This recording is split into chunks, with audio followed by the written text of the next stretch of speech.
Well,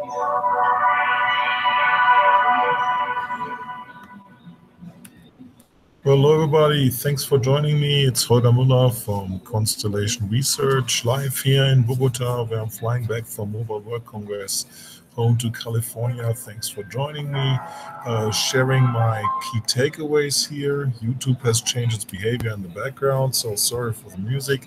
The good news is bandwidth is hopefully good enough for good audio, and show me grizzly, and my hair isn't that great today. But thanks for watching. What are my key takeaways of the event? I mean, it certainly is the premier mobile event happening every year. 100,000, over 100,000, 110,000 were claimed attendees coming to Barcelona, flooding the city. Very well done. Public transport, by the way. Every attendee got a free public transport pass for the 4 days of the event. So that really helped from a traffic perspective. So no taxi perspective, we are virtually not available. It's not just mobile, it's the core and the adjacent industries in that. So it's software vendors who are there, it's cloud platform vendors who are there, it's the of course, everybody who's building networks around that. It's the headset makers who are backsplash on that. It's the consulting companies. Every big SI was there with a booth. It's car companies all over there. So everybody adjacent, speaker companies is there. Everybody who has something to do connecting their devices, their OT devices more and more. And the main message, of course, was around 5G. 5G was everywhere. It slept on every booth, making sense or not making sense. My ironic observation is that 5G, which does so many great things in terms of throughput, speed, reliability, parallelism, lowering the cost of ownership, what do people do on their first call, first, give it away, their first 5G showcase? They do a call. Well, they should find a better demo case, I think. But obviously, that's the key thing there. Important announcement by Ajit Pai, the US FCC commissioner, who wants to auction off spectrum in the US in 2018. Only detail needs Congress to pass some legislation for that till May. So we know how fast any legislative body works. Not sure if Congress can stick to the deadline. But there's money involved in that, and there's such an auction, so we'll see. Maybe that's going to happen. Overall, the conference was all along sustainability goals. Good to see, partnering with the UN.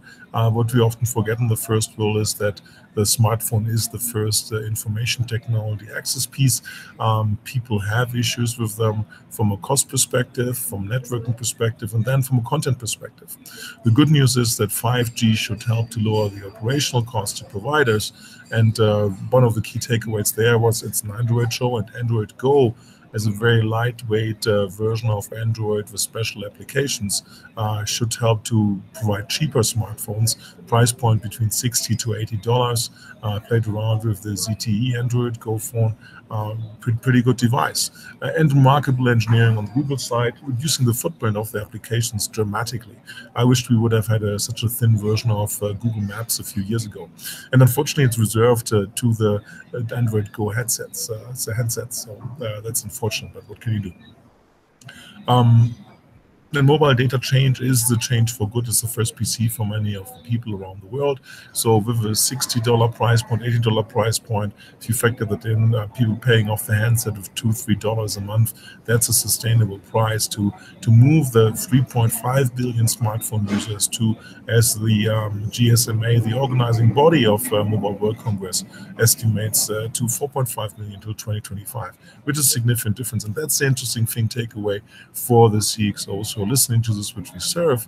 It's the smartphone is the platform. It's a platform for your employees, and it's a platform for consumers, which you want to reach, and that number is only going to go up. The interesting thing, which it means for enterprise also, is that the cost of giving every employee a smartphone comes so much down that rethinking intra-enterprise functions. I always think about clocking in, clocking out, where there's cost in that infrastructure, there's friction in that infrastructure for people having to wait in line, but so many more things. The dirty secret of mobile obviously being that people work many more hours once they have the device. That are all options which enterprises have to boost their productivity and efficiency with the lower cost of headsets coming. Right, overall takeaway, it's a monstrous event.